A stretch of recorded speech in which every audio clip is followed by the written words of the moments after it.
اب جو ہمارے اہل حدیث حضرات کہتے ہیں کہ 3 طلاقیں ایک مجلس کی نبی کے دور میں 3 سمجھی جاتی تھیں, حضرت عمر نے کیا کر, 1 سمجھی جاتی تھیں, حضرت عمر نے ان کو کیا کر دیا, 3. تو اس کا مطلب جو بیوی نبی کے دور میں حلال سمجھی جاتی تھی نبی کے حکم سے, وہ حضرت عمر نے کیا کر دی, بولو نا بھائی, حرام کر دی. تو جب یہ اختیار نبی کے پاس نہیں ہے تو حضرت عمر کے پاس یہ اختیار ہو سکتا ہے؟ قاری خلیل الرحمان صاحب کا میں دیکھ رہا تھا کلپ, بول ٹی وی میں بڑے دھڑلے کے ساتھ کہہ رہے تھے کہ نبی صلی اللہ علیہ وسلم کے دور میں ایک مجلس کی 3 طلاقیں ایک سمجھی جاتی تھیں. ایک تو افسوس اس پر ہوتا ہے کہ حدیث کا ترجمہ غلط.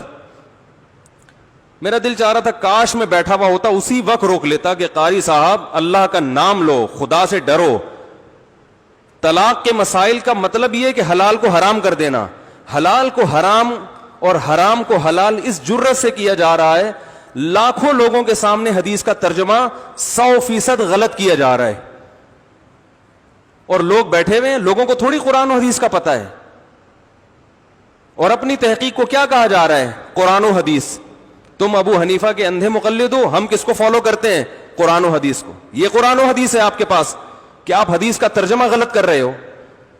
یہ کون سی حدیث میں لکھا ہے کہ نبی کے دور میں ایک مجلس کی 3 طلاق ایک سمجھی جاتی تھی؟ یہ کہاں لکھا ہوا ہے؟ یہ ایک مجلس کا لفظ آپ نے کہاں سے ایڈ کر دیا؟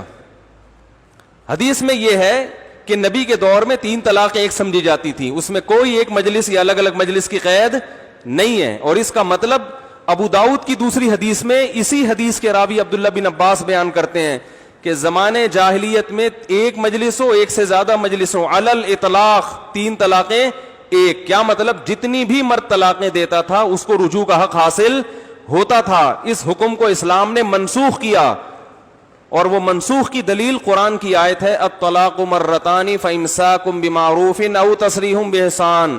طلاقیں 2 مرتبہ ہیں, اس کے بعد رکھنا ہے یا چھوڑنا ہے. فإن طلقها, اگر تیسری دے دی, فلا تحل له من بعد, تو تیسری کے بعد بیوی حلال نہیں ہے, چاہے وہ فوراً دی ہو یا بعد میں دی ہو. قرآن نے یہ فرق نہیں کیا, اسی مجلس میں دی ہو یا اگلے سال دی ہو, کوئی فرق نہیں کیا قرآن نے. اس آیت سے یہ حکم کیا ہو گیا تھا؟ منسوخ. تو بہت سے صحابہ کے بارے میں امکان ہے انہیں اس کے منسوخ ہونے کا علم نہ ہو, کہ زمانے جاہلیت میں جو ایک رسم چلی آ رہی تھی وہ ان کے علم میں نہ ہو. بالکل اسی طرح کے الفاظ متع کے بارے میں صحیح مسلم میں حضرت جابر بن عبداللہ فرماتے ہیں کہ نبی کے دور میں ہم متع کیا کرتے تھے, ابو بکر کے دور میں بھی حضرت عمر نے پابندی لگائی. تو کیا اس بیس پہ متع حلال ہو جائے گا؟ بھائی نبی کے دور میں کرتے تھے, کیا نبی کے کہنے سے کرتے تھے یا ابو بکر کے کہنے سے کرتے تھے؟ ہر وہ کام جو نبی کے دور میں ہوا ہے تو یہ اس کی علامت نہیں ہے کہ یہ نبی کے آرڈر پہ ہوا ہے. تو شیعہ یہی دلیل پیش کرتے ہیں متع کے جائز ہونے کی کہ اس پہ تو عمر نے پابندی لگائی ہے. ہم کہتے ہیں متع پہ حضرت عمر نے جو پابندی لگائی یہ عین قرآن و حدیث کی روشنی میں لگائی ہے, کیونکہ متع حرام ہو چکا تھا نبی کے دور میں, لیکن زمانے جاہلیت کی رسم تھی, ہر ایک کو حرمت کا علم نہیں تھا. تو اسی طرح نبی کے دور میں اگر 3 طلاقیں ایک سمجھی جاتی تھی تو ایک مجلس کی نہیں, ایک مجلس ہو یا ایک سے زیادہ. حضرت عمر نے جو 3 کو 3 قرار دیا وہ نیا حکم نہیں تھا, یہ وہی حکم تھا جو قرآن میں نازل ہوا ہے. اور اس کی سب سے بڑی دلیل کہ ایک صحابی نے بھی اس پر اعتراض نہیں کیا, کسی ایک نے بھی. تو اس سے صاف پتہ چلتا ہے کہ حضرت عمر کا یہ حکم اپنی طرف سے خود ساختہ نہیں تھا. اور قاری خلیل صاحب نے ایک اور خیانت کی ہے. ایک خیانت تو کیا کی, صحیح مسلم کی حدیث کا ترجمہ 100% غلط کی, اپنی طرف سے ایڈ کیا کہ نبی کے دور میں ایک مجلس کی 3 طلاقیں ایک ہوتی تھیں. یہ ترجمہ کہاں سے لائے آپ؟ دوسری خیانت یہ کی کہ حضرت عمر کو موت سے پہلے ندامت ہوئی تھی کہ میں نے جو 3 طلاقوں کو 3 قرار دے دیا, مجھ سے یہ غلطی ہوئی ہے. یہاں بھی گڑبڑ کی ہے. حضرت عمر کو جو ندامت والی حدیث ہے اس میں ایسے کوئی الفاظ نہیں ہے کہ میں نے 3 طلاقوں کو جو 3 قرار دیا تو مجھ سے کیا ہوئی ہے, غلطی. وہ حدیث کا ترجمہ قاری خلیل صاحب لفظ بلفظ پڑھ کے سنا دیں, دودھ کا دودھ پانی کا پانی ہو جائے گا.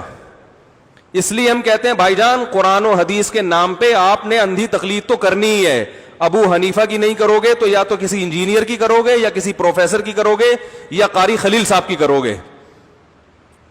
نہیں آ رہی بات میرا خیال ہے سمجھ میں؟ تو اس حدیث میں یہ نہیں ہے حضرت عمر نے یہ کہا تھا 3 طلاقوں کو 1 قرار دینے میں میں نے مجھ سے 3 کو 3 قرار دینے میں مجھ سے کیا ہوئی ہے غلطی. وہ کیا کہا تھا وہ قاری خلیل سے ہی آپ کہیں کہ وہ حدیث پورے لفظ بلفظ پڑھ کے سنائیں. دوسری وہ حدیث انتہائی ضعیف ہے حضرت عمر والی, سند بھی پڑھ کے سنائیں ذرا اس کی. تیسری بات, اگر بالفرض حضرت عمر کو ندامت ہوئی ہوتی تو حضرت عمر وصیت لکھ کے جاتے نا کہ بھائی مجھ سے غلطی ہو گئی, جس بیوی کو قرآن نے حلال کیا تھا میں نے غلطی سے کیا کر دیا حرام, تو آپ لوگ اس قانون کو چینج کر لیں. ایسا کچھ بھی نہیں کیا. اور حضرت عمر سے تو اس سے چھوٹی چھوٹی غلطیاں ہوئی ہیں, صحابہ نے احتجاج کیا ہے. حضرت عمر نے حکم دیا کہ میں 400 درہم سے زیادہ مہر پہ پابندی لگاؤں گا. ایک عورت کھڑی ہو گئی کہ ہم یہ پابندی قبول نہیں کرتے کیونکہ قرآن و سنت میں ایسی کوئی پابندی نہیں ہے. اور بھی مثالیں ملتی ہیں. یہ کیسی بات ہے کہ ایک صحابی بیوی کو 3 طلاقیں دے رہے ہیں, قرآن و سنت کے مطابق تو وہ 1 ہو رہی ہے, بیوی نکاح سے نکلی نہیں ہے, اور اس عورت کے لیے کسی اور سے نکاح کیا ہے حرام ہے. حضرت عمر نے پابندی لگا دی, جس پہ حلال تھی اس پہ حرام کر دیا, جس پہ حرام تھی اس پہ حلال. تو صحابہ حضرت عمر سے اتنا اتفاق ہے اپنی بیویاں بھی تبدیل کرنے کے لیے راضی ہو گئے.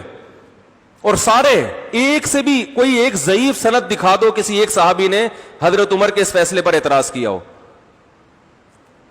اس لیے یہ ہم اسی لیے کہتے ہیں قرآن و حدیث سمجھو مجتہدین سے.